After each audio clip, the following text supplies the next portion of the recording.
And hello, everybody. We are live. Hi, everyone. We, we've been testing the sound, everybody. So, actually, we've been doing it for about an hour. So, give us a few minutes to get everybody on and make sure we can hear everybody. Can you hear us really good? If you can hear us really good, could you let us know in the comments before we Hi, I begin? can hear you. I can You- hear you too. Good, I can good. hear too. Okay. Can you hear me? Yes, Yeah. Emma. Yep. Yes, then I don't have a crackle. Yay! Everybody can hear each other. All right, so I guess we can begin. Hi, Christian. Look, we have Christian Anthony with us on Facebook and a few others on the line. Let's see here who we have on our YouTube. We have a few others on the YouTube. Thanks for joining us and welcome to the Glass Table where we sit and talk about issues. And today we are finishing our introduction to the ladies of activism. Last week you heard from me, Spencer Tyler. PJ is our guest, or not our guest. She's a regular, but she's gonna give us her story today. And we have Molly. Molly told her story last week, as well as Sharon, Tyson, Tovar, and Emma. So who wants to go first? PJ or Tessa? I'm gonna put y'all on the hot seat. Okay. I'll go first. All right, Yeah. PJ. Yay! They say they can hear us, so great. That's great. Okay, good. Well, I don't know where to start. Where did y'all start? Well, I think we start with, I guess, why you left. Like, what woke you up? Um, what woke me? Well, I think it was little things over time that really woke me up. Like seeing the way people got treated, then when I got married, seeing how I was treated, and stuff like that. Slowly over time, I realized that this doesn't seem like the right thing. And then I got out and then I did some research, and that's when I really realized that it's a cult. So it sounds like you were for a spell physically out but mentally in, and then you did research. Yeah. You know what? I was physically out, mentally in for a spell, and I always say that I was me personally was the worst type of Jehovah Witness because I always felt like I had to go back. And I think with you, that's great that you were able to go ahead and research. I was out myself a couple times, and I never felt the need to actually research. I always felt like, oh, I got to go back to the hall and get myself together. So we did a post earlier, if you guys saw, in our new group, the Glass Table Discussion, where we posted about uh your story, PJ, in part that was featured in the Free Press along with me. With Tress, I can never say her name. How do you say her name? Is it Tressa Baldus? Tressa Baldus, maybe from the Free Press. She just won an award. Actually, Teresa, is it Teresa? It might I be think. Teresa Baldus, maybe. Hmm. But she's a writer or a journalist for the Free Press, and she did a story, follow up story on her name escapes me, Lauren Stewart, who was Hmm. the subject of a murder suicide, a Jehovah's Witness. If you guys aren't familiar with that story, we'll link the uh, newspaper in the comments below. But you were featured along with other ex Jehovah Witnesses who were telling their stories about shunning and how it led to the suicide or of other people, of other ex Jehovah Witnesses, right? Right, right. I had commented because I was reading all the newspaper articles that she was writing about the Stewart family, and it brought up some old stuff in me. Um, and I had to say something, so I made a comment, and she reached out to me through Facebook and asked me if I was interested in having my sister's story told. And I was like, yeah. And then I started telling her what happened. happened, and she was really shocked. And I didn't realize she was going to put my story up there first in the newspaper. When I read it, I was kind of like, oh, I thought it was going to be about the Stewarts first. Right. Is It was is it first page. is it too And difficult, then, PJ? Is it too difficult for you to tell everyone a little bit about your sister's story? well, I mean, her birthday was on the 11th of this month, and it's a sensitive subject always around the February when she killed herself, I'm sorry. and March when it's her birthday, and I start thinking about it. But I'm going to try to get through it today and tell some of the story. I had to kind of piece together what all happened from talking to friends and family, because I was so little and I really didn't understand what was going on. And I talked to my sister's best friend from school, who was a neighbor of ours named Stacy. And she kind of filled in some gaps that I couldn't remember. I had talked to my grandmother before she passed away, and she had filled in some gaps, because I kind of, after everything had happened, had blocked a lot of it out. It's part of the PTSD. Yeah. You disassociate from what happened to try to block it out. And I had done a lot of that. So I was like, I need people to help me fill in these places that I've just completely blocked out because it was so traumatic. But basically what happened was she met a man at the VFW through my grandmother, and my Uncle Dale had taken her there. We're not allowed to go to the VFW. If she had gotten caught, she probably would have got disfellowship just for going to that place and hanging out. She fell in love with him. He was worldly, of course, and we all know how witnesses are discouraged from getting involved with worldly people that aren't Jehovah's Witnesses, because then they lose a little bit of that control that they have over you. Right. And she got caught by my mother engaging in premarital sex, and that was all that the elders needed to disfellowship her.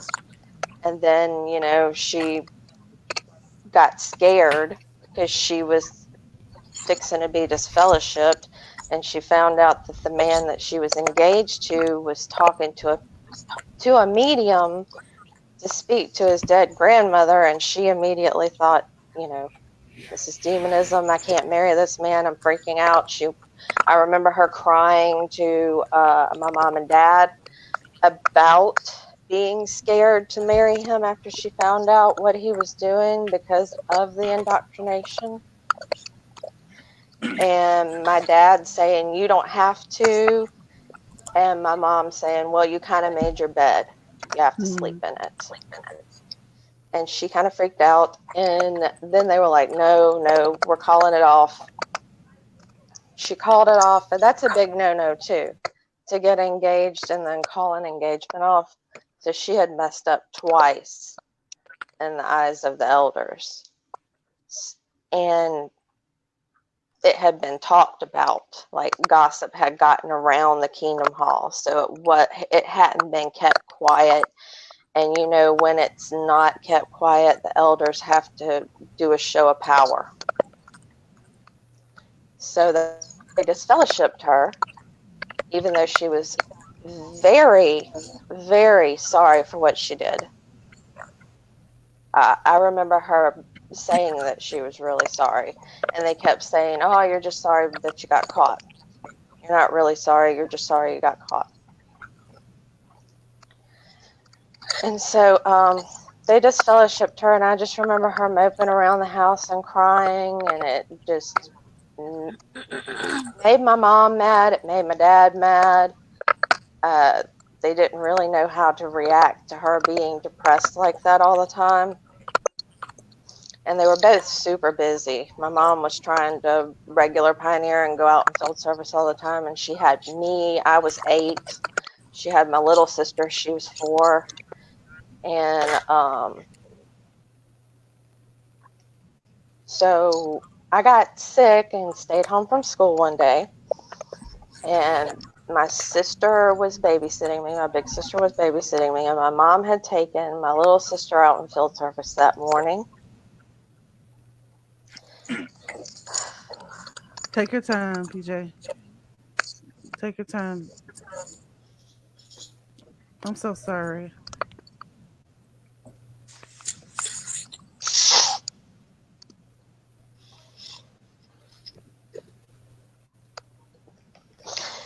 And she was really happy that day. I know it's a sign now.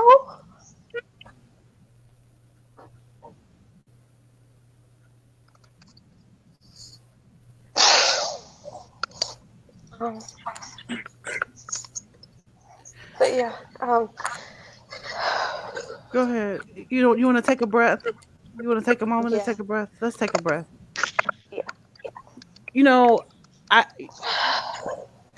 I can identify what you're saying about filling in the blanks because I remember when Teresa called me, and when she started to ask me about my ex Jehovah Witness family friend who killed himself, shot himself in the head unexpectedly. We didn't even know he had a big Jehovah Witness family who loved them. They were all in various levels within the organization. His death was a shock to many. It woke up a couple people, even woke up one of his family members who is an apostate now, I hear, which an undercover apostate. How about that? I'll just put it that way. I would never, say their name or anything like that, but it devastated us when she started to ask us the detail.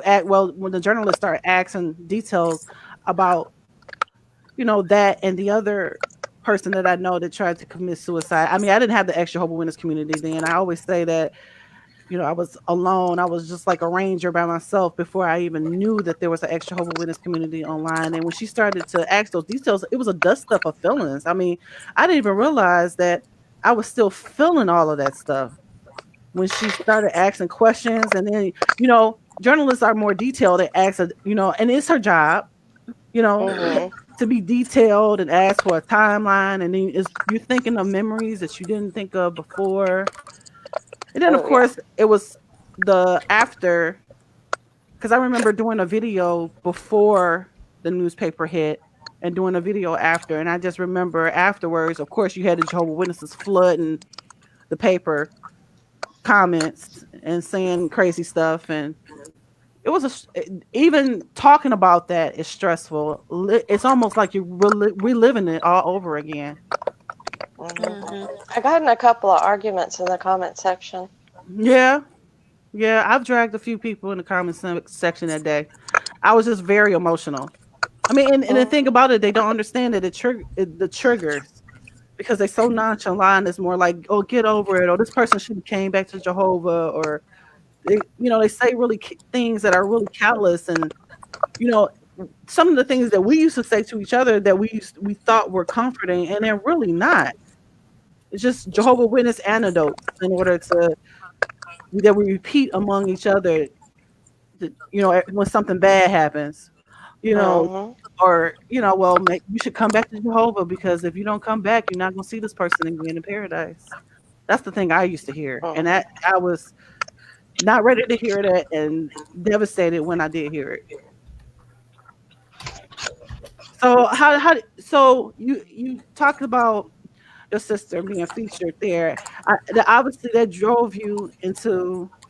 Well, let me ask you: were you an activist before, or was that one of the things that drove you into activism? And That was one of the things that drove me into activism.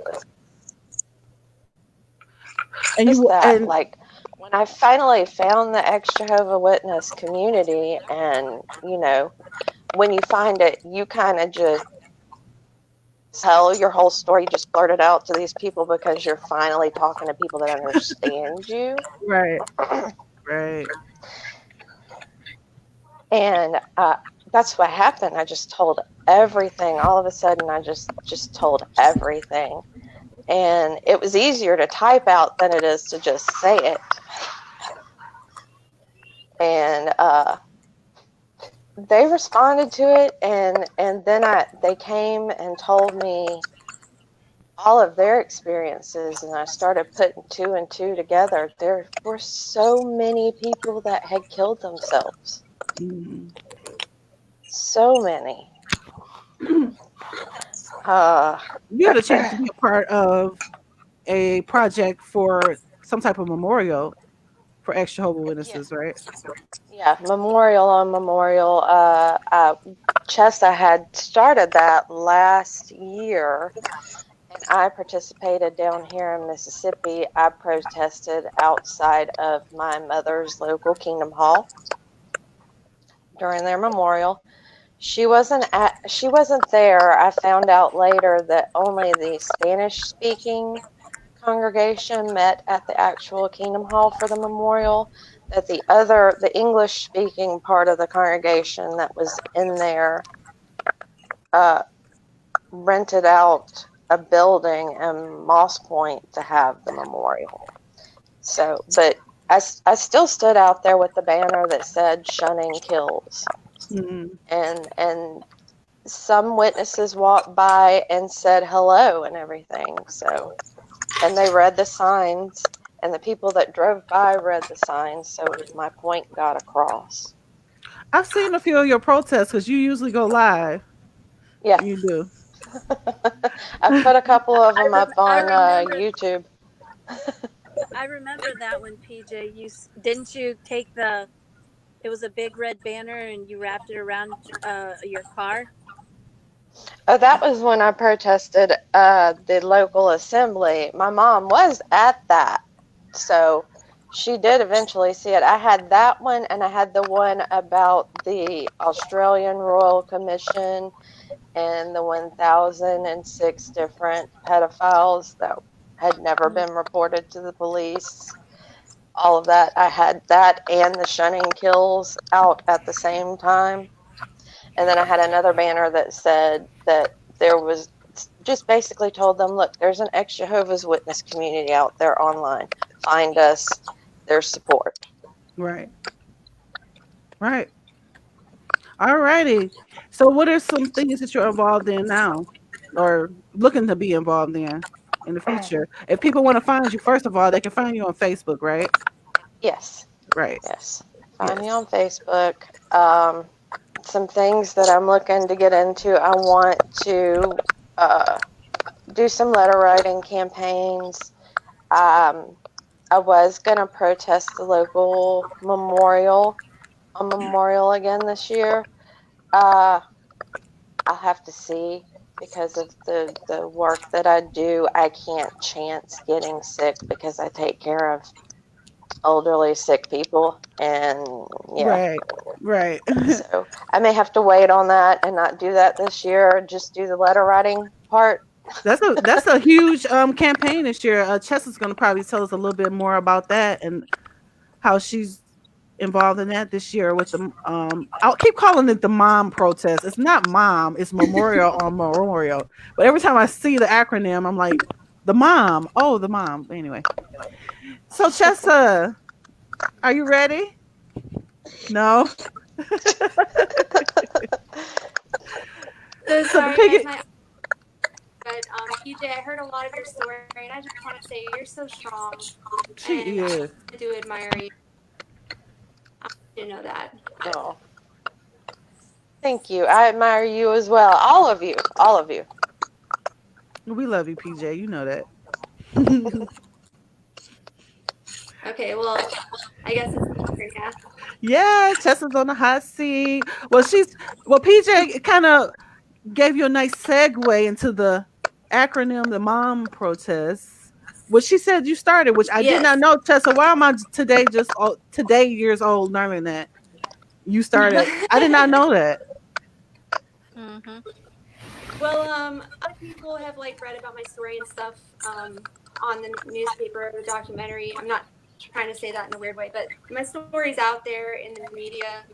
But basically, I was raised a witness. I was born in, and my father was an elder, and my mom was really active in the congregation.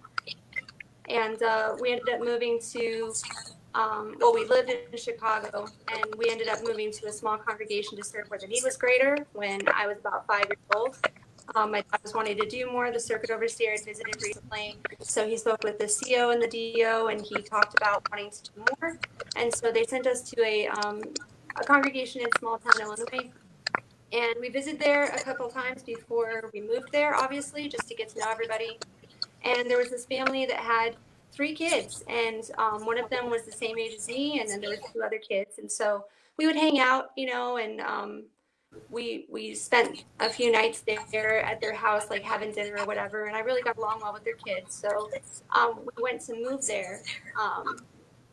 And the night we were moving in, it was like 11 o'clock at night, I think. We were still moving, and the mom said, "Let's take Chessa to our house, and she can spend the night there, and you can pick her up at the meeting in the morning, Saturday night." And so my parents said yes, and so I went over there, and the oldest brother ended up raping me. Um, So it was a shock to my parents. I went to the congregation the next day. I was acting very different. My eyes were open. I was like in shock. Oh my Um, gosh, I'm so and they never sorry. off. It took them time. It's okay. It took them time to realize what had happened. But they took me home, and I'm thankful that I talked about it. I know that there's a lot of people who didn't when they were kids. Um, but for some reason I did. And so my dad ended up trying to call the police, trying to get things done. And then there was a lot of interference there, really done. And that's the reason why I came out into activism now. Um, but I spent a lot of my life pioneering. I always felt like I was on the outside because of my situation. Like we moved to a congregation, and somehow they always found out that I was a rape victim. I don't know how. Either the letters got sent with us when we moved, or so. I was always like weirdly shunned that way. Like everybody was like, "Oh, watch out! She's might be might be difficult in the future." I remember there was a boy that I used to hang out with when I was a teenager, and his dad told him, "Oh, well, she was raped, so she might be hypersexual. Be careful." Oh wow. So there was always like, yeah, there was always a stigma being a rapist, and so because of that, and because my family was obviously going through a lot, they also were trauma victims too because of what happened. We moved around a lot. We moved to Arizona, we moved to Missouri, we moved to um, Texas, Taiwan. We moved all over the place, and a lot of it was just trying to keep moving to get as far away from that as possible. But no matter where we went, it always followed us. So it kind of haunted my family, and my dad, especially, it haunted him a lot. He stayed on as an elder up until I was in my early 20s, and I started pioneering when I was 14. I went to pioneer school at 16, um, and then I just kept going. And then I ended up getting married, and I went into sign language. And during that time period, I started getting really sick, like autoimmune disease issues. And so there was a year that I spent completely in bed, just bedridden. I ended up being in a wheelchair. I couldn't walk. I was using canes too in between that time. Lots of chronic pain, stuff like that. And that went on for like a period of 5 to 6 years. I still have issues, but not as bad as that. So um, in that time, I was home a lot because I couldn't go to meetings. I was too sick. And whenever I did go, it was kind of awkward being that conspicuous. If you sit there in a wheelchair at the meeting, it's just weird. Um, so I started looking on the computer and looking on the internet. And there was this guy who had a YouTube channel. His name was XJW Gilead Missionary or something like that. I don't know. But when I first came across his channel, I thought he was a Gilead graduate. I didn't realize that he was an XJW. So I saw videos about his experience being a missionary. And he started with the Gilead affiliated school, and I started talking about the problems.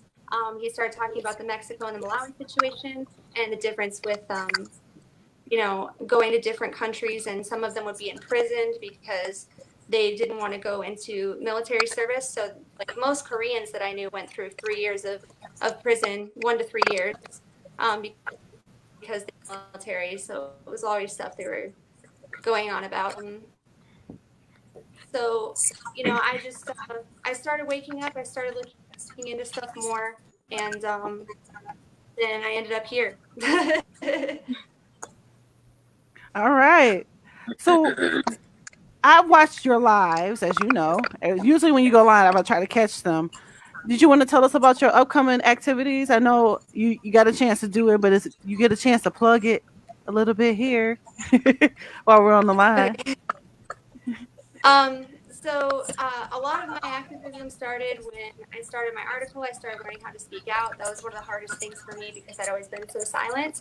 And so one of the things that I wanted to do the most is encourage other people to be able to speak out as well.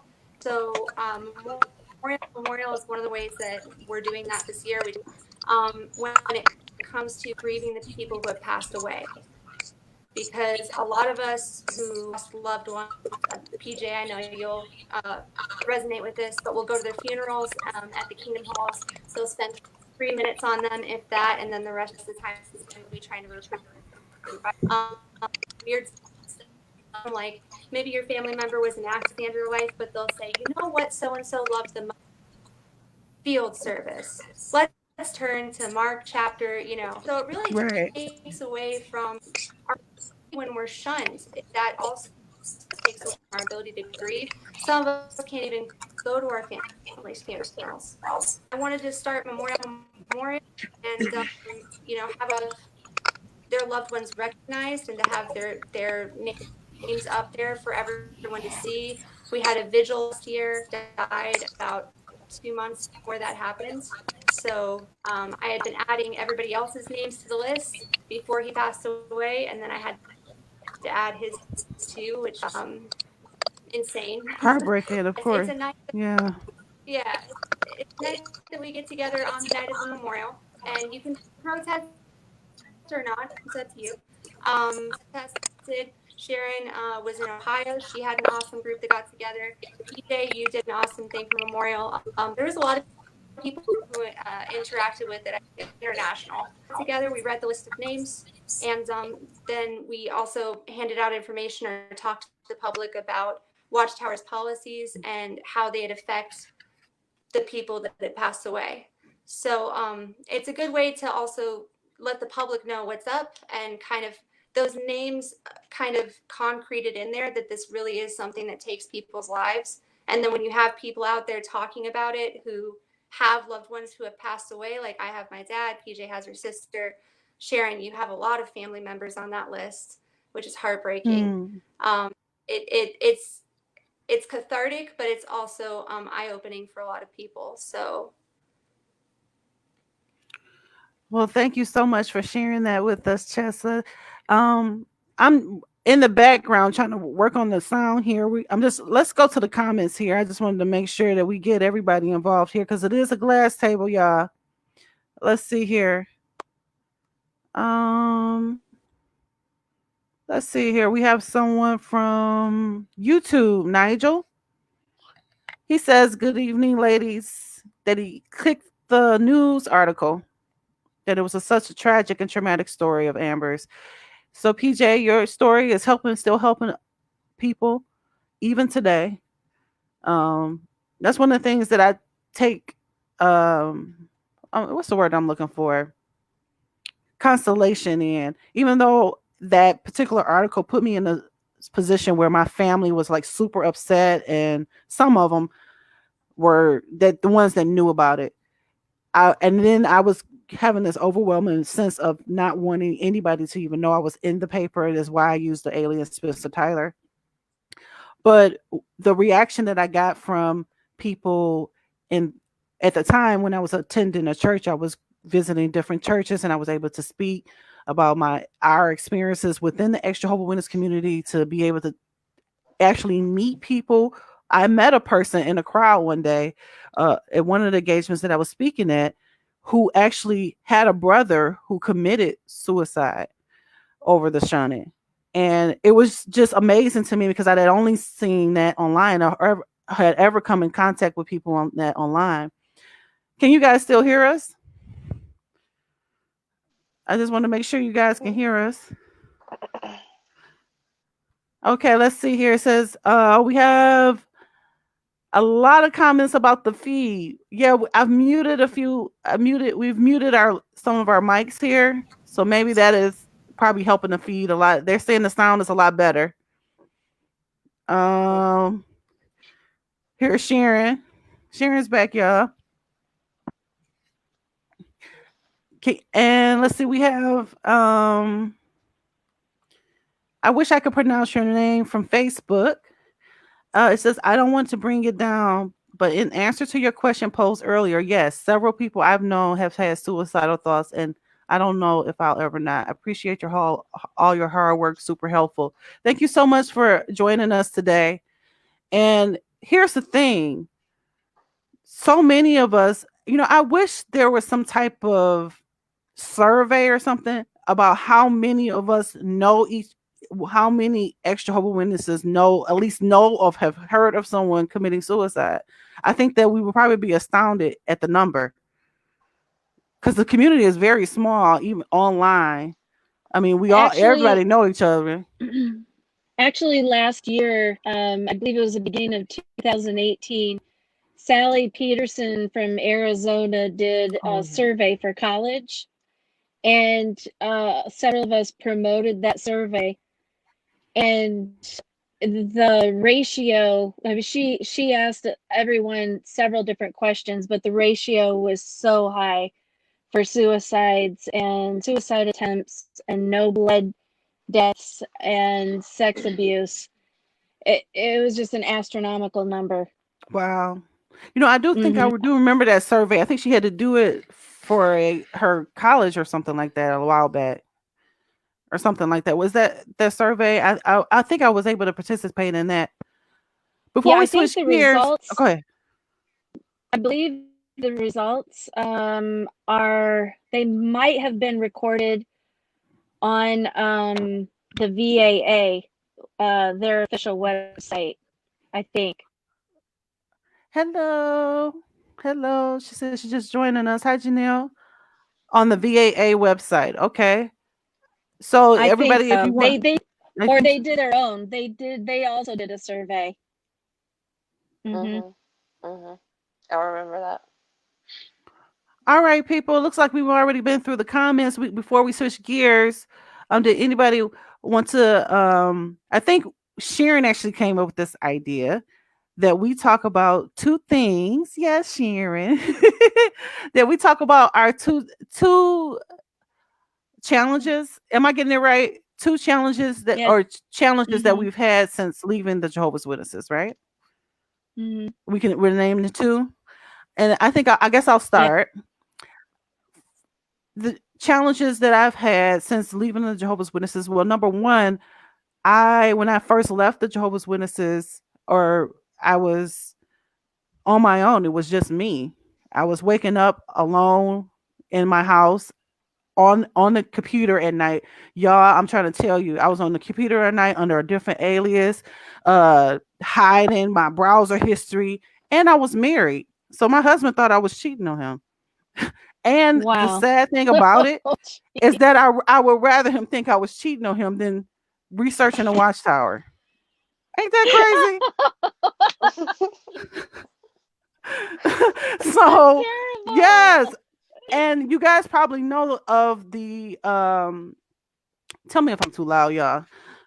You probably know of the activist who actually assisted me. His name is Eric Wilson. Before Eric Wilson was Eric Wilson on YouTube, he had a small blog that I had been following. And to make a long story short, it was another pioneer sister, because I was regular pioneering at the time, who had doubts, who tried to get me to go to his site.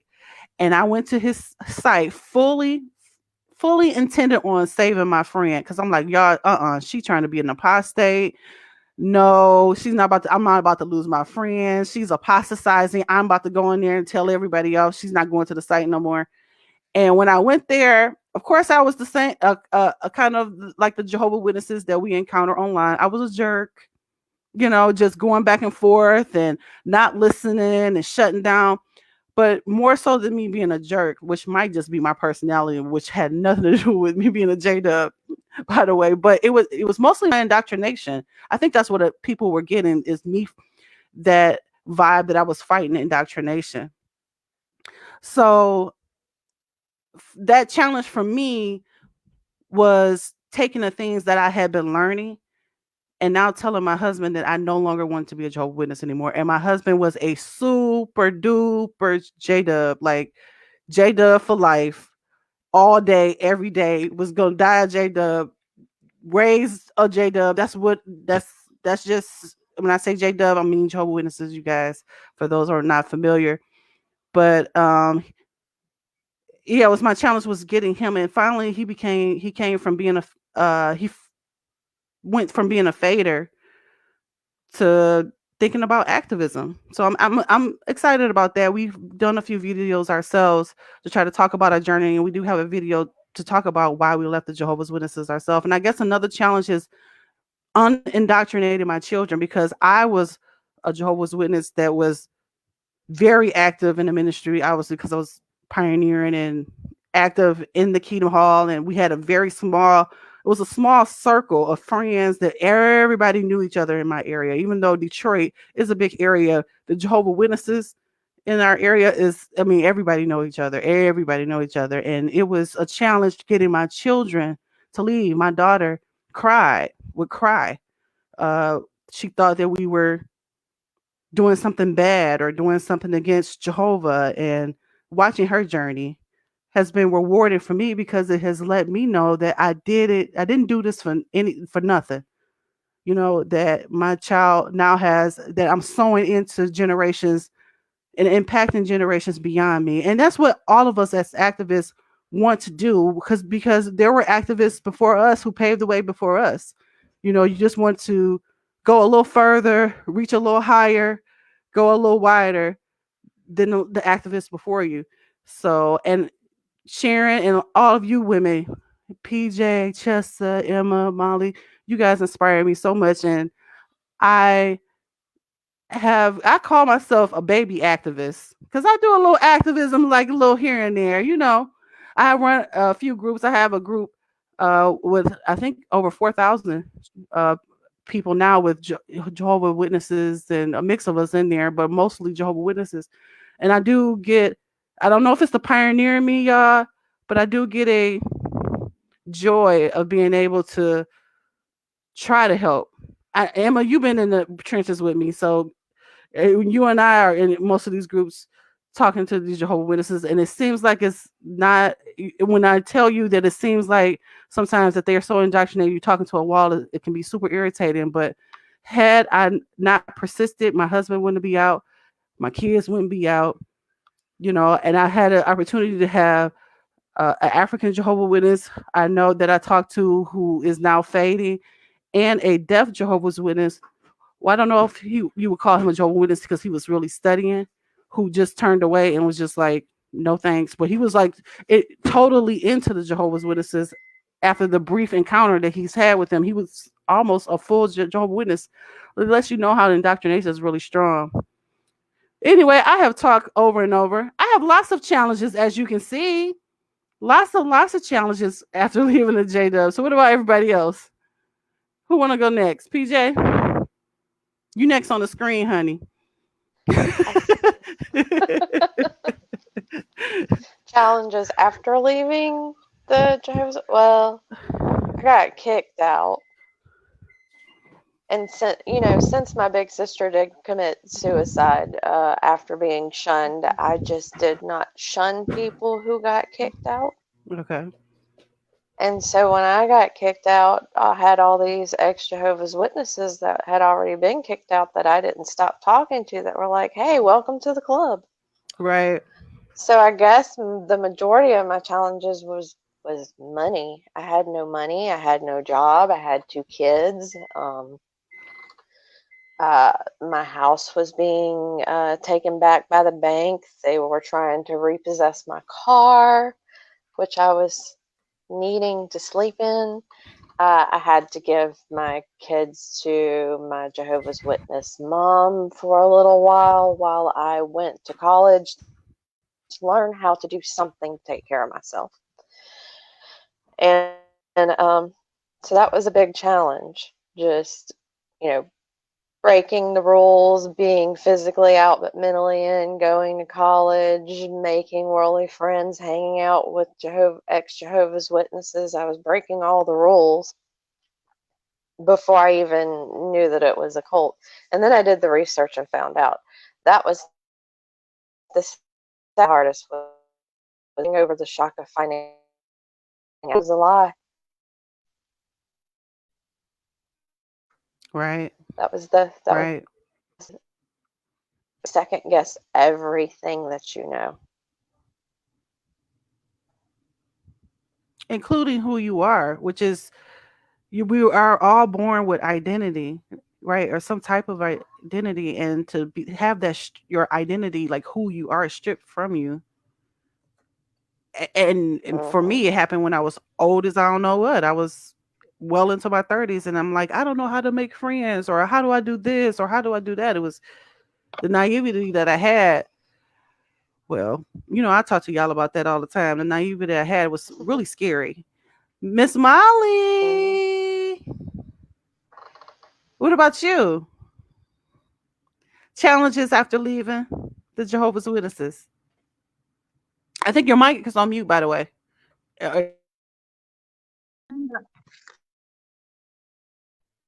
There we go. So, so just to add something to that, like second guessing even who you are thing. When I was woke up from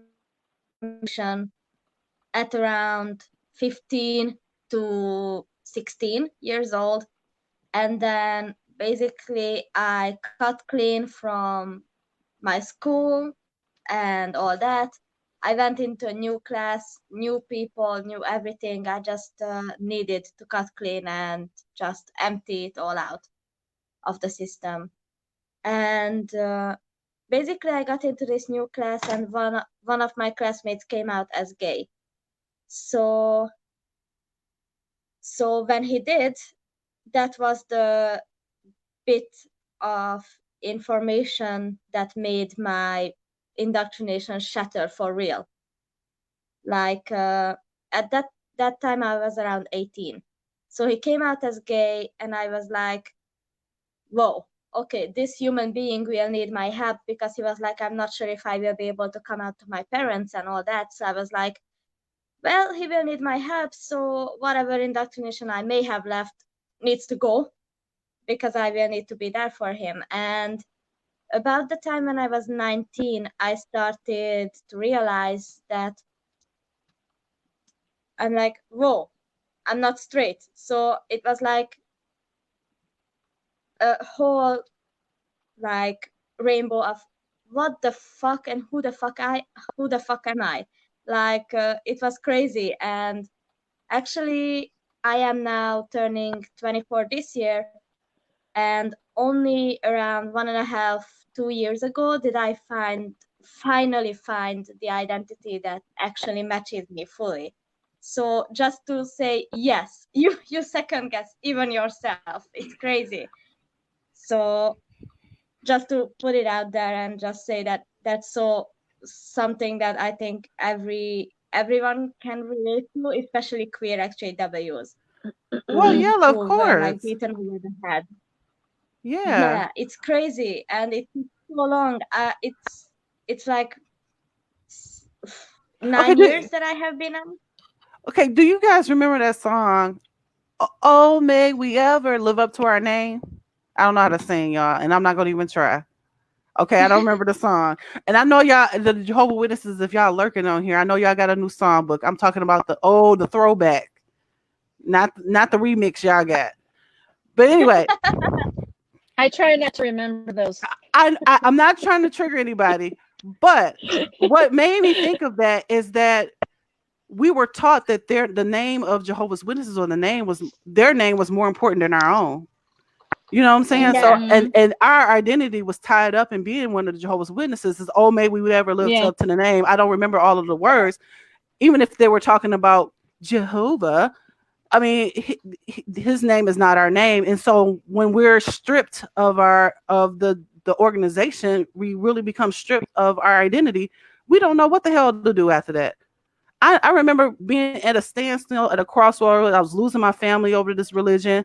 My mom and everybody. My husband was walking away, and I'm thinking they might take my kids or Yeah. whatever, and over me just leaving. Just because I had a change of mind, y'all. I wasn't a bad person, wasn't beating my kids, y'all, wasn't doing none of that, but was about to lose everything just because over a disagreement and them feeling like, oh, what, I wasn't following the rules or whatever. At the same time, when I was no longer a Jehovah's Witness, I didn't know who I was. I didn't know, because we are in a group think tank. It's like group identity. I don't know. I don't really know if I'm explaining this correctly. If y'all understand what I'm saying, it's like our identity. We're all one, a collective. Well, one thing that I learned when I went to the ICSA conference in Pennsylvania 2 years ago, was an ICSA is International Cultic Studies Institute.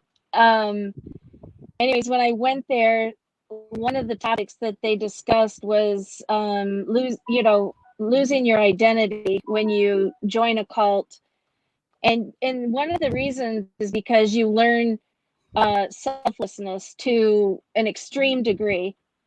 So you're encouraged not to have hobbies because they might interfere with the meetings. You're encouraged to if you're a woman, you're encouraged really to stay home and pioneer. And all of your friends are in the cult.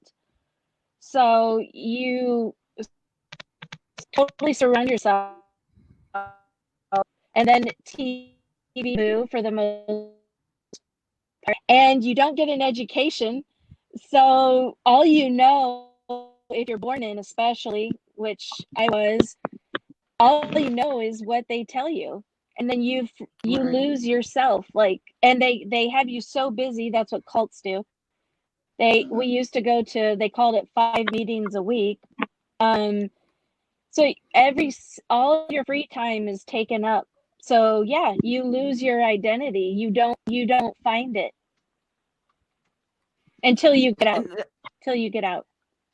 And do some work, like some self work, like with therapy, because for a while, I'm just gonna keep it real, y'all. When I remember being in my car at work and reading, like waking up and just like, do you remember that phase that you go in and you just like consuming everything? You like, oh my God, they did this. Oh my God, they did this. Oh no, like that phase when you're first waking up. And I just remember being in my car at work for weeks at a time. I would go to lunch and just drink myself into a stupor. Like, honestly, just drink and drink and drink. And it wasn't until I actually crashed and burned and went to therapy that I started to realize that I was in a lot of pain, which was hard for me to acknowledge because of who I am, or who I've been. But not only was I in a lot of pain, but I had to be okay with starting over. I'm not a person. I don't like starting over on anything. I don't like starting over. If I make a recipe and it's a new recipe, if it don't come out right. If it's a game and I get out of the game, I don't want to start over. I don't like starting over or anything. And it was only through therapy and working through issues and working with a professional. And it was hard to find the right one at first. But I was able recently to be able to use Bonnie Ziemann's book, who she is an ex-Jehovah Witness psychotherapists who wrote books. And one of the books that I gave my therapist was a therapist handbook on how to handle the needs of ex-Jehovah Witnesses or people who've come out of cults, because one of the most challenging things, I guess, for all of us is finding somebody who understands us and what we've been through Yeah. and can walk through it with us. Because some people understand, but they won't walk through it with you. And some people walk through it with you, but they don't understand. But for having that combination is hard to find. Yeah, like it's crazy because I'm just very open about how fucked up my mental health is, because it is. So who's gonna Like, talk next? Oh, I can't hear her. Can you guys hear her? Yeah. Can you hear us, Sharon? Oh, y'all, it's I can hear you. our issues with our sound, y'all. oh God. Okay, I'm sorry. I just can't I hear can. her. Go ahead, The Molly.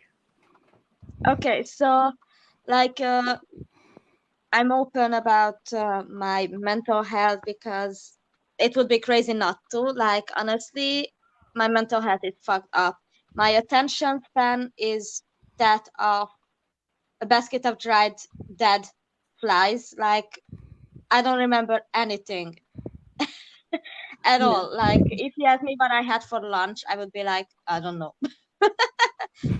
And it's just crazy because I'm open about it, and people who have been abused, but they were never J-dubs, they don't understand. Like, I'm not gonna say names or anything, but they go like, get over it, and I'm like, no, I you don't understand. I got over it. That's not why I'm doing activism, and I think many people misunderstand Is when that you. I'm sorry, I didn't mean to cut you off, Melly. I thought you were finished. This is a delay here. So if you hear us Yeah, tripping over each other, it's because it's kind of a delay. yeah. Yeah.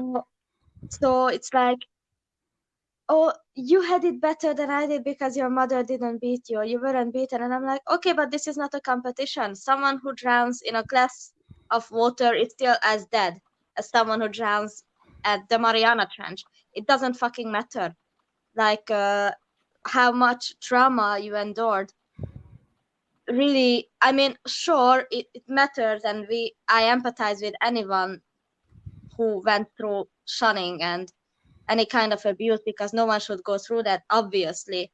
But the point is that trauma is trauma, and everyone deals and is affected by it differently. And I see so many people not understanding that, even if they are trauma survivors themselves, which is bonkers to me. And therapy, yeah, it's super hard to get access to, especially if you want someone who you don't need to break it down to, because you don't want to go like, yeah, the Jehovah's Witnesses have this role and this role that traumatized me. You just want to be understood.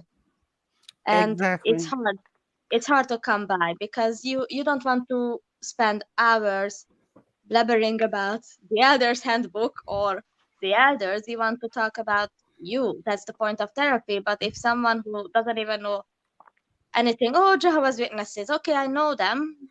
Why do you keep mentioning them? Like, because they traumatize me. And it in my case, what they did was like the softcore thing. Like, sure, everything, like Chessa said, TV is basically like Storno, and any kind of entertainment is like basically nothing unless it's like J-dub stuff. Of course. But and but I witnessed my friends, like the family who indoctrinated me, lived like a few houses away, so we spent so much time together.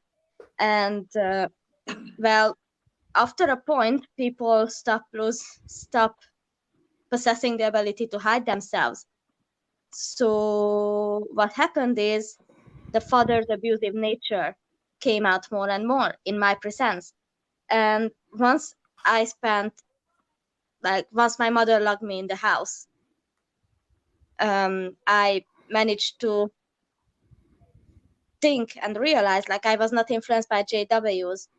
I was influenced by my mother because she kept screaming at me and all that, but I was in my room, I was alone, and I was like thinking. And when you're alone and think, well, that's a dangerous stuff for Jehovah's Witness to do, because then Yes, girl, that's a dangerous mix. Don't get to thinking for yourself now. You know they're gonna put you out. don't get a woman alone and thinking. No, you She's can't gonna think for have yourself. Let's bring she's Emma gonna have in. We dangerous haven't heard from thoughts. Emma. Emma, can you hear us? I I think you're can on hear mute. you. I think your mic is on mute. Did I put your mic on? I may have done that. Wait, hang on. Yeah, she's on mute. No, I didn't. There you go. Okay, there she is. There's a time delay here, so it looks like I'm still on mute. Oh, that's what it is. I hear you. So why don't you tell us some challenges that you've had after leaving the Jehovah's Witnesses? Maybe when you first left, or challenges that you have even now. That's what we're going around the table. Okay. But when I first left, I literally left on my own. I did touch on in the last video that I moved in with an unbaptized publisher guy. And there was one girl that the elders told me to stop hanging around with that I worked with, and I refused, and I kept her as a friend. So basically those were the only two people that I had when I left. So yeah, I kind of walked away on my own, and then I had to try and make new friends, new social life. Fortunately, the person that I was with, he met some people from work, and then they come back to our house. They then became my new group of friends. So yeah, that was a big challenge. Second challenge, I think, probably is being shunned.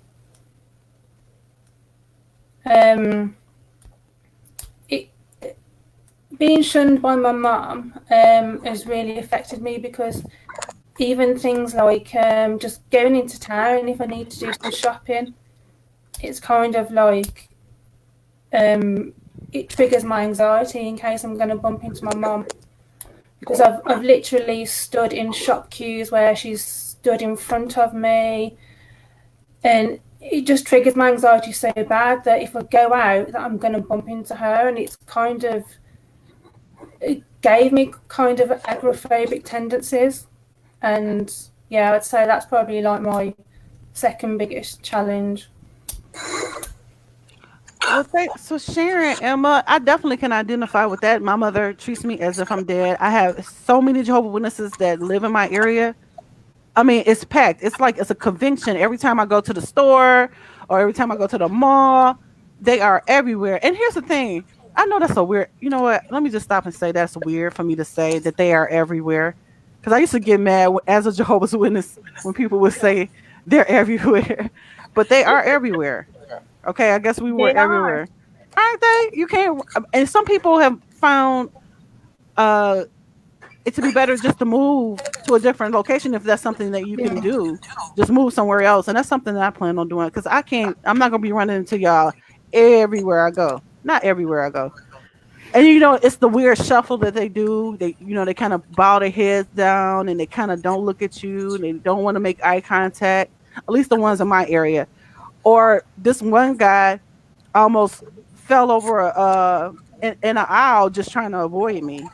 Like the plague, like like I had a disease or something. It was weird. It was just like he's like, oh, I'm sorry. And then it was like he was sorry for saying sorry because he just spoke to me. It was just like so awkward.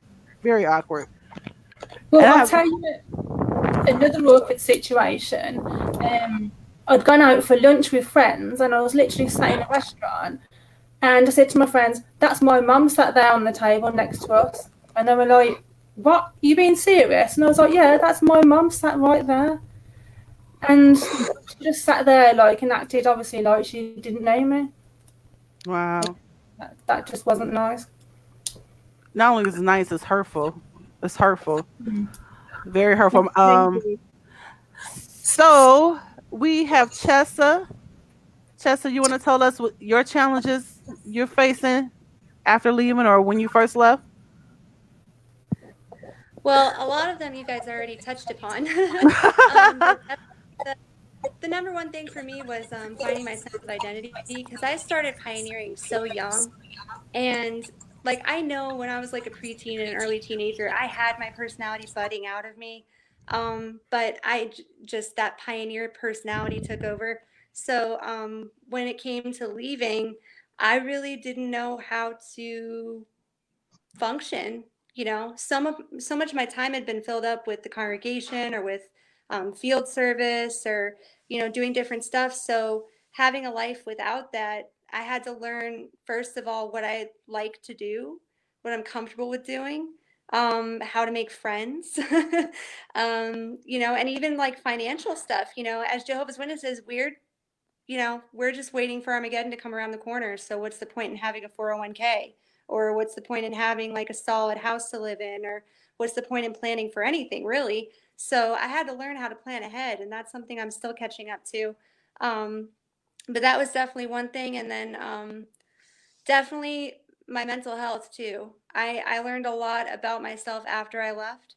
Obviously, when you're in the organization, you don't have any coping skills whatsoever, because when you tell them that you're suicidal or that you're depressed, they tell you to go out and service more, or they tell you, oh, talk to brother so and he'll give you some scriptures that will help. So I had a lot of problems, and it took me time when I got out to actually even speak up in therapy, because I would go to a therapist and I would just talk around the subject, constantly.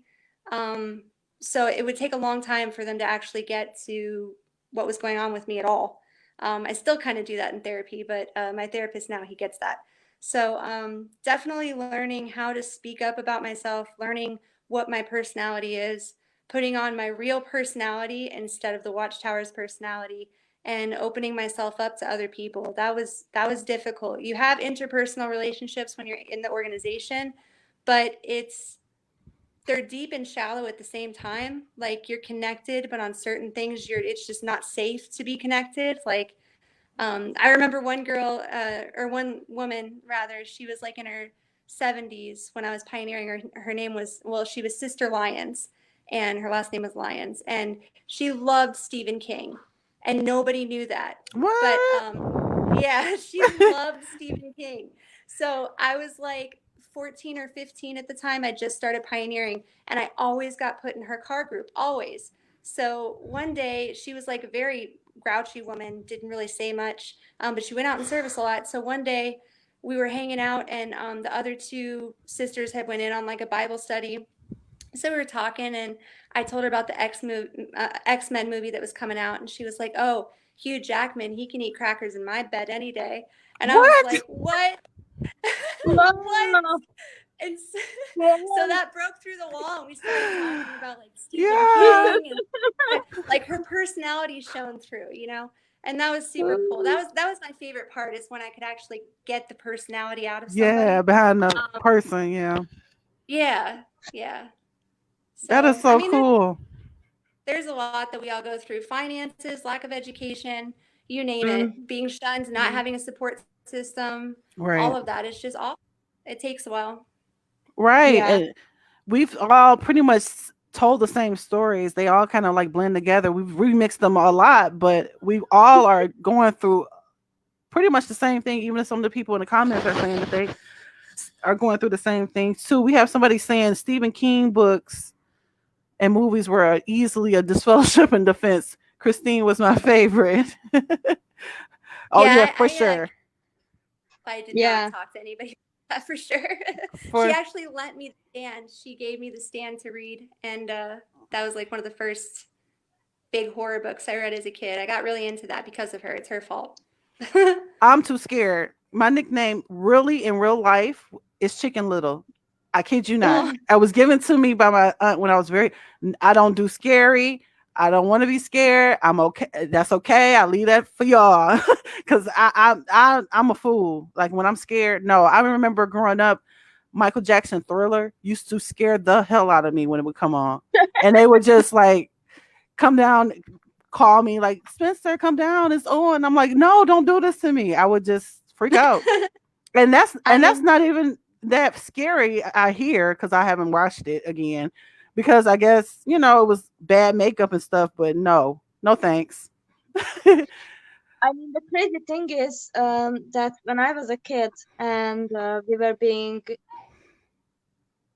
well, obviously, Jehovah's Witnesses, whenever something bad happens, like now they must be like circle jerking one another over this COVID-19 stuff. Did you say Like, secretary?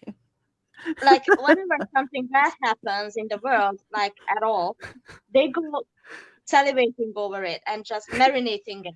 And what's crazy is that we did the same thing when I was a kid. And whenever like some major weather like catastrophe happened, like a hailstorm in our area or something like that, like Hungary is relatively my god, I can't speak. Like Hungary is relatively safe weather-wise. Like we don't have hurricanes and tornadoes, and we leave that to y'all over there. Like Right. we're relatively safe. But whenever something like that happened, like I remember once, there was this huge storm, and me and my two friends were walking the dogs, and we got so scared that we straight ran home. Like it was a very, very nasty storm. Like legitimately, shit looked apocalyptic. Oh And wow. that's what we were thinking. We were like 12 or 13, and we ran home, like screaming that it's gonna be Armageddon, and like praying to Jehovah that we make it and we're on that list, or like it's crazy. And little kids, as small kids as like 12 and 13 are thinking about shit like this. They shouldn't be. Like, Right. Yeah. So That's what kind Sharon. of Oh, sorry. Go. about Let me cut you off. Go.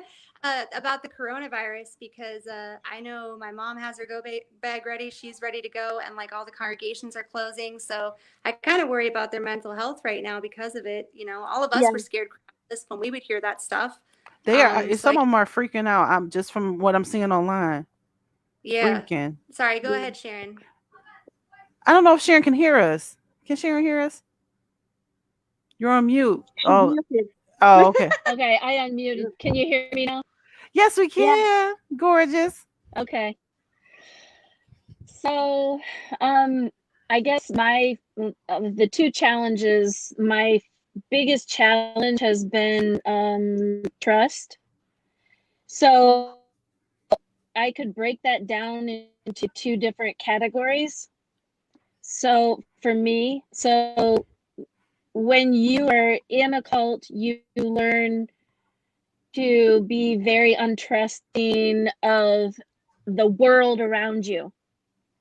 Mm-hmm. And it almost makes you, not almost makes you, it makes you paranoid. Like paranoia among, cult members and post-cult victims is very common. So when you're in the organization or you're in the cult Jehovah's Witnesses, you learn that you think you're in this utopian world and you're supposed to trust everyone around you, even if it's a child molester, and they also really push the not taking any brother to court. So anybody in the congregations can really do anything to you or your family, and you can't react to that because you're supposed to be in this unified love bombed world. So you grow up not trusting anybody on the outside. You have no identity, so you don't trust yourself really. You don't trust your gut, and you're taught to trust pedophiles in the congregation. So it's so twisted. So when you leave, when I left, I found myself in so many abusive relationships. And I think, eventually I'm sure we'll get into a topic on a future show about relationships and, and what that looks like when you leave a cult. But for me, learning who to trust and that everyone's not your enemy, and at the same time it was really a hard reality for me to find out that we live in a me world, and that people in general, they kind of have their own agenda in life, you know, whether it's a business financial agenda, a political agenda, a religious agenda, or just a personal agenda. And so, and because we learned selflessness, you just feel like you're thrown into just, you have to learn who to trust, who not to trust, and you cannot trust everybody when you first leave. And Yeah. for me, I guess when I first left, it was like when I first realized, oh my God, I came from a cult. I lived 33 years in a cult. So then I was like, so they lied to me. Everyone lied to me. So that means they are a lie. That means everyone else is the truth. You know, like everyone else has, you know, I can trust. And so I learned the hard way that you can't trust everybody, and even within our own activist world, you know, even though we've all been through similar things, we still have to be very careful, even in the XJW community, who to trust, who not to trust, Mm-hmm. and how to protect yourself. So I would say that's the main thing, trust. The other thing for me, just like you guys already touched on, was survival. So for me, when I left with 4 young children, ages 7, 9, 11, and 13. And I had to work 55 to 70 hours a week to take care of them by myself, no family support. And so I, I just, the survival part, and there isn't really anything essentially set up yet, that is a legitimate organization that I know of, to actually help ex Jehovah's Witnesses, without taking advantage of people's money. And that's all I'm going to say about that. but there's such a need for help with housing, and you know, we found ourselves homeless. We found ourselves in domestic violence shelters, and in the city mission, and you know, I'll just, this is the last thing I'll say.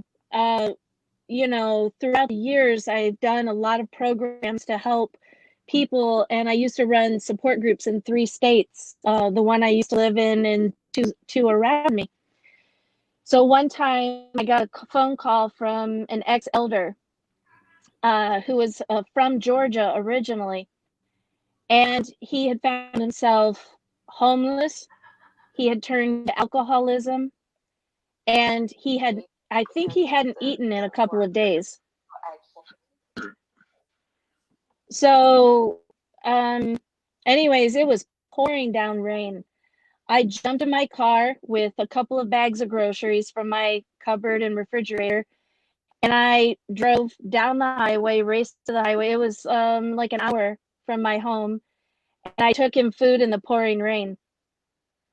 You know, and I mean, that just shows the extent of what men, women, and children deal with when they leave Jehovah's Witnesses. So, anyways, that's all I have to say.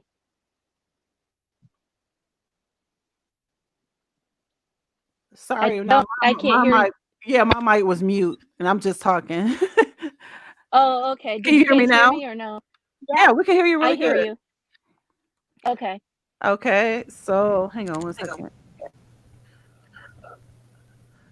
So you guys can't hear me. I'm just okay. So great. Sorry. We're all. Can you hear me? Can you hear me? Can you hear me? Can you hear me?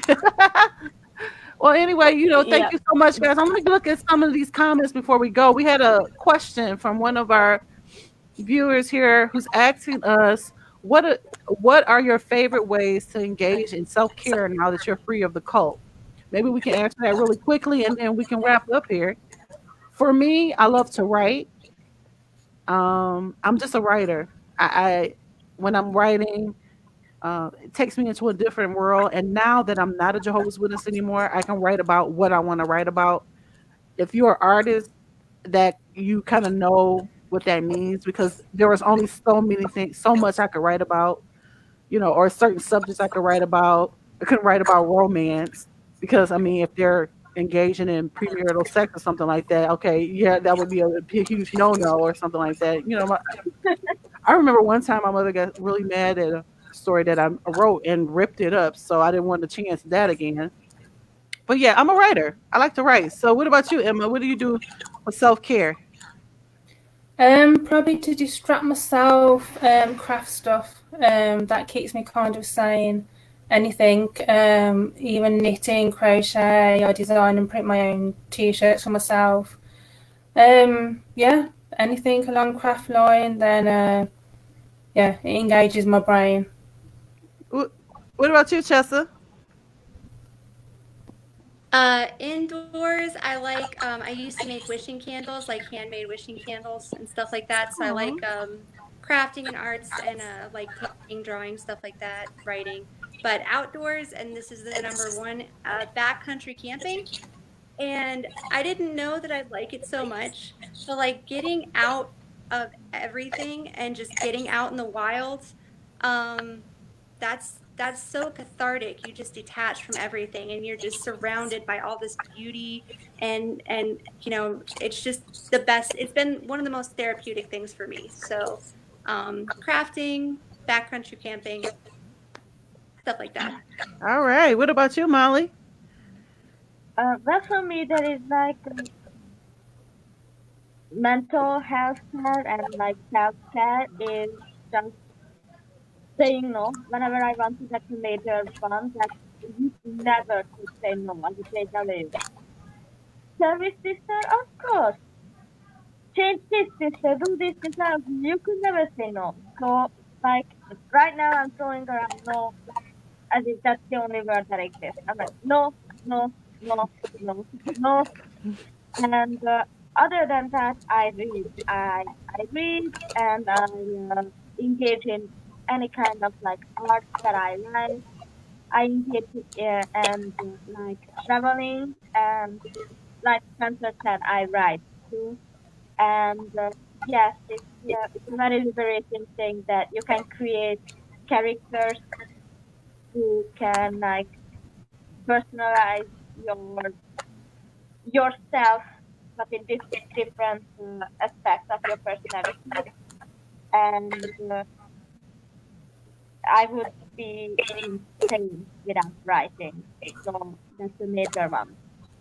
Well, yeah, and then we get to write about magic now if we want to. I used to always want to write Yeah, about it's magic coming. or some type of, I could have been, what's her name, who did the Lord of the J.K. Rings and Rowling. all of that.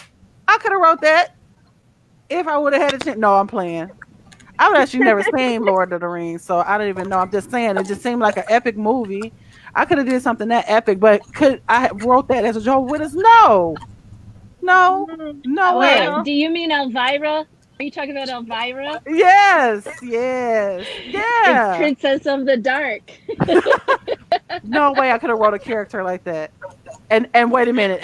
I mean, Michael Jackson got disfellowship, well, not disfellowship, or I talked to, or whatever. I forget what the urban legend or the story is for Thriller, which is what I was scared of. Well, I actually mentioned it earlier. All right, I PJ, was afraid go of the ahead. Twilight. I was afraid of the Twilight Zone. Were I you? was afraid of like everything, but now I'm like watching horror movies without the screams. I watched the Korean most messed up horror movies that ever graced this planet, and I don't even cringe. I'm like, okay, I used to get scared, freaked out when the X Files music used to come on. Like I'd be like, "Whoa, which TV has that on right now? Turn it off! Turn it Whoa. off!" Oh, is that not creepy? Is that music not cute, creepy? It is really creepy. I'm like, I knew the music when it would come on too. What about you, PJ? What are you? Well, I know because I know what you engage in. But why You don't you tell know, everybody else? I do a lot of crafts. I Yeah. crochet. I paint. I decorate the house. All kinds of stuff. I like to take walks out in nature and take pictures of the nature as I'm walking. Oh, I'm gonna start Just doing that. I just bought anything a to get your camera. mind busy. Yeah. Yeah, and off of what you're thinking about in the moment. What about Right. you, Sharon? Self-care? Well, I wake Jesus up early in the morning on Sunday mornings when we both don't have to work. When he wants to sleep in, and I'm like, hey, let's get up, and he goes, and go get a McDonald's coffee, and I'm like, because that's my favorite. I love McDonald's coffee. And I'm like, yep. And then so he's like, all right, honey. So we go to the beach and we got married there and we hang out there and I just love it. And then I also like to burn sage, and I love that smell. And I'm like, the rest of you, I love the outdoors. And one of my goals is to get a Native American flute, the wooden flutes, and I Ooh. want to learn how to play that. Just a funny side note about the stage. You know those like incense that you can burn? Like Yeah. in my JW family, they couldn't do that because allegedly it would attract Satan and the demon. Like Yeah. that is so ridiculous Yeah. now, isn't it? It's No so kidding, Yeah. ridiculous no kidding. that we It's thought like that. we were, Yeah. Well, we weren't supposed to have wind chimes or Yes. incense. It was, yeah, considered bad. Yeah, incense was I bad. haven't heard about the wind chimes, but I know that these are like very funny. Like we were not beaten for that one, but we were like yelled at for like an hour straight because I brought over like an incense from my mom because it smelled nice. It was like some raspberry shake or something like that. And oh my god, they were mad. Yes. Well, you guys, we have reached our almost what, the 2 hour mark or the hour and a half Wow. mark. Oh, hell yeah. Yay! We're there. We're there. We have another question from another audience person. But what we're gonna do, and it's another one from Del Victory. What advice do you have for PIMOs or PMOs or physically and mentally out to care for themselves while planning their exit? That is probably another show, probably all in itself. Probably another. So that's definitely we. And by the way, you guys, we are looking for topics. So if you have any topics or have any questions for us, make sure you comment below. In this particular question, we're going to take this question to the glass discussion room. If you guys are not familiar with that, if you're on Facebook, we just started a group. Uh, what I would say, what, a couple of days ago? Was it a couple of days ago? I think so. A couple of days ago, Yeah. where we go into that room and we talk about all the things that we're talking about here. And so, what we're gonna do is we're gonna make a post, meet us in the glass discussion room, and then we'll talk about some of the advice that we have for physically PMOs. Is it PMOs? Do they call them P? I think that's cute. PMO. Yeah. PMOs to care for themselves while planning their exit. So, guys, thank you so much for joining all of us. Anybody have some last words before we go? No. I will say Live one long thing on and the prosper. chemo thing. So it's good to have Facebook for stuff like that, but I started a Discord chat for Use Our Voice and for Memorial so that people can kind of stay anonymous, because a lot of PMOs get shy of Facebook because it gives out so much of their personal information, or they're afraid their friends or family will see them. So if you're PMO and you're afraid of anybody catching your identity, all of us are probably going to work on like having Discord chats or having a Reddit subreddit for you guys to go to. Our XJW is an awesome Reddit subreddit. So there's some other ways that PMOs can help themselves, and other ways that we can do our activism so that everybody can access it. Because on Facebook sometimes it limits the access, I guess. Yes, and to segue, you guys, we now have our web, not a website. I'm just making up stuff. We would like to have a website soon. uh, we have, in addition to the Facebook group, we're working on a blog, right? Yeah. So we'll give you more updates about that soon. Oh, we got a Twitter running. Yay! Instagram is up. Woo woo! And I think we have, besides Instagram and Twitter, what else do we need to be on, y'all? Don't talk about no TikToks and all of that, because I don't this TikTok and everybody doing, I don't get it. What is it? Just like videos or something? I don't get it. I really honestly don't. My kids is TikToking, y'all. All right. So before we go, we have a lot of comments, guys. We're going to go into the comments with you guys and continue after the show. Thank you so much for joining us. Join us again the same time next week, 3:30 Pacific time, right? On a Sunday. And you guys probably been flooded with a lot of our posts reminding you guys to be here. We're going to do that still next week. So you make sure you guys join us, okay? All right. Thank Okay, you. awesome. See you Bye. soon.